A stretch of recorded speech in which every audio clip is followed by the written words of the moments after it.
अब हर programmer chat GPT का नाम तो सुन चुका है और उसको यूज़ भी कर चुका है। लास्ट वीडियो का मेरा टॉपिक यही था कि चैट जीपीटी का नाम हम सब सुन चुके हैं, उसको यूज़ भी कर चुके हैं और मोस्टली क्योंकि लोग इससे काफ़ी हद तक अवेयर हो चुके हैं। लेकिन हम लोग ये नहीं जानते इसको हम किस तरह से और अपने लिए बेनिफिशियल बना सकते हैं। Chat GPT is much more कि सिर्फ आप सवाल पूछो और जवाब लो उससे, तो ये उसकी रियल पावर नहीं है। आप उसको अपने लिए और ज़्यादा बेनिफिशियल बना सकते हो, आप उसको अपने लिए और ज़्यादा प्रोडक्टिव बना सकते हो।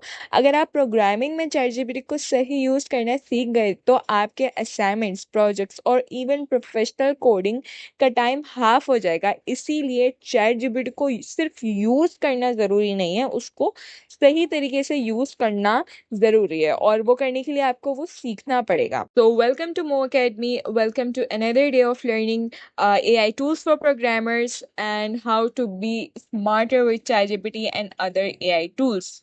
इस वीडियो में I show you 3 practical ways जहाँ चैट जीपीटी आपका कोडिंग असिस्टेंट बन सकता है और वो भी कॉपी पेस्ट के लेवल से आगे। सबसे पहले डीबगिंग। हर कोडर का सबसे बड़ी प्रॉब्लम ये होती है कि कोड रन नहीं हो रहा, कोई ना कोई अनएक्सपेक्टेड ऐसा एरर आ जाता है जिसमें हम जो है ना वो फिर हमें या तो खुद से डीबगिंग करनी पड़ती है या नॉर्मली हम गूगल पर एरर सर्च करते हैं, स्टैक ओवरफ्लो पर आंसर्स ढूंढते हैं। लेकिन चैट जीपीटी को आप अपना डीबगिंग पार्टनर बना सकते हो।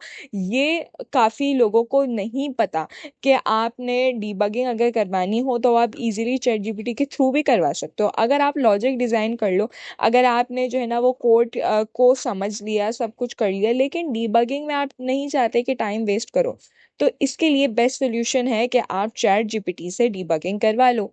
अब हमारे पास अगर ये कोड लिखा हुआ है, अगर हम इसको रन करें तो आपको एरर ये मिलेगा या कोई अनएक्सपेक्टेड बिहेवियर मिलेगा, ठीक है। लेकिन अगर आप चैट जीपीटी को पूरा कोड और एरर मैसेज भेजो, वो ना सिर्फ सोल्यूशन देगा बल्कि एक्सप्लेन करेगा कि इशू यहाँ पर है और क्यों है। यहाँ लेस देन इक्वल टू 5 की वजह से एरे आउट ऑफ बाउंड हो रहा है, तो वो ये सारी चीज़ें आपको एक्सप्लेन भी करेगा। इस तरह से आप जल्दी सीख भी सकोगे। इंसान अपनी गलतियों से ज़्यादा सीखता है, तो आप जो भी गलती करोगे वो चैट जीपीटी आपको साथ साथ एक्सप्लेन भी करेगा। बाज़ औक़ात डीबगिंग आप खुद से कर रहे होते हो तो आप खुद से एक्सपेरिमेंट बार बार जो है ना वो चीज़ें चेंज कर करके कर लेते हो, फिर आप देखते हो कि बस हो गया तो चल गया, लेकिन आपको उसके पीछे की रीज़न समझ में नहीं आती कि वो चला कैसे और क्या वजह थी कि वो जो है ना क्यों एरर दे रहा था। तो वो चीज़ आपकी चैट जीपीटी करके देगा कि वो आपको चैट जीपीटी समझाएगा। सेकंड हमारे पास यूज केस है कि आप कोड को किस तरह से रिफैक्टर कर सकते हो और बेस्ट प्रैक्टिसेस। चैट जीपीटी से अपना कोड को रिफैक्टर करवाना मतलब जो कोड चल रहा है उसे क्लीनर और प्रोफेशनल बनाना बहुत बेनिफिशियल रहता है। अगर आप जो है ना चैट जीपीटी को इस काम के लिए यूज कर रहे हो कि वो आपका कोड को क्लीन कर दे। आपने जो भी मैसी सा कोड लिखा है, obviously if you are a beginner, तो आपका कोड उतना क्लीन नहीं होगा, आपका कोड उतना अलाइन नहीं होगा, उतना जो है ना वो एफिशिएंट नहीं होगा, मेमोरी एफिशिएंट नहीं होगा और बहुत से मसले होंगे। लेकिन आप चैट जीपीटी के थ्रू उसको रिफैक्टर करवा सकते हो। मतलब ये कि आपने जो भी कोड लिखा है आप उसको उसमें चेंजिंग करवा सकते हो, उसको थोड़ा सा प्रोफेशनल बनवा सकते हो चैट जीपीटी से। फॉर एग्जाम्पल, अगर आपने एक लॉन्ग जावा मेथड लिखा है, ठीक है, या किसी भी लैंग्वेज में कोई भी जो है ना आपने कोड लिखा है जो रीडेबल नहीं है, चैट जीपीटी को बोलो make this code more readable, add comments and follow Java best practices, या जो भी आपने लैंग्वेज उसमें यूज करी है। तो यहाँ पर क्या करेगा, चैट जीपीटी आपका मेंटोर बन जाता है जो आपको इंडस्ट्री स्टैंडर्ड सिखाता है। ये एक लेवल अप है जो बिगनर्स गूगल से कभी नहीं सीख पाते। तो इस सीरीज में हमें यही चीज़ देखनी थी कि आप चैट जीपीटी को तो यूज़ कर रहे हो, लेकिन उसको आप किस तरह से सही डायरेक्शन में यूज़ कर सकते हो। थर्ड हमारे पास यूज़ केस है कि आप जो है ना वो एपीआईज और फ्रेमवर्क्स को किस तरह से सीख सकते हो।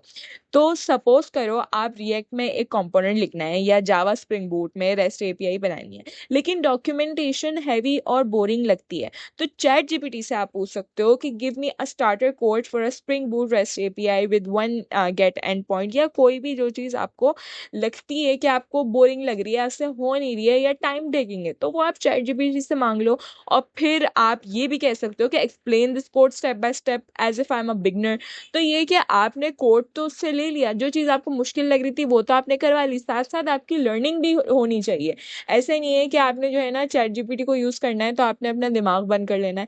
You should also try to learn everything कि आपने कोड की लॉजिक भी समझनी है, लॉजिक खुद से डिज़ाइन कर लिए और कोई टाइम टेकिंग काम करवाना है जैसे उसको रिफैक्टर करवाना है या डीबगिंग करनी है तो वो आप चैट से करवाओ। लेकिन इसका मतलब ये नहीं है कि आप अपने कॉन्सेप्ट्स क्लियर ना करो।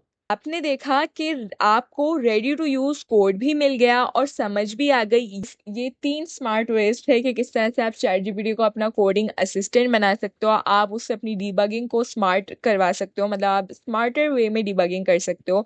आप रिफैक्टर करवा सकते हो उसको, मतलब अपना कोड को आपको इस तरह साथ साथ समझ में आएगा आप किस तरह से प्रोफेशनली कोड लिख सकते हो। आप एपीआईज फ्रेमवर्क्स को जल्दी सीख सकते हो। आप भी अपने प्रोजेक्ट्स में ट्राई करो और मुझे कमेंट्स में बताना कि आपने चैट जीपीटी का सबसे पावरफुल यूज केस अभी तक क्या डिस्कवर किया है। नेक्स्ट वीडियो में हम देखेंगे एक और एआई टूल जो चैट जीपीटी से भी ज्यादा कोडिंग में मदद करता है। So stay tuned and thank you for watching. Don't forget to like, share and subscribe our channel.